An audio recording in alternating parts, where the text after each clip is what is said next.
I should use a pepper pot to warm this up, but guess what? I ain't got a fuck on. Hell, what's going on? Bear with. I think my fucking gauges need fiddling with, so I might have to bear with.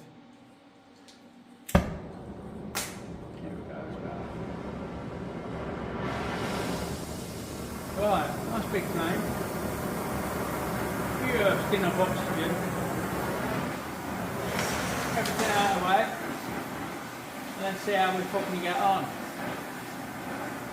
Like I say, it's an experiment. This might fail. I'll probably still put this video out like, but I'm not guaranteeing this fucking process, so don't look at me as a fucking as a guide like.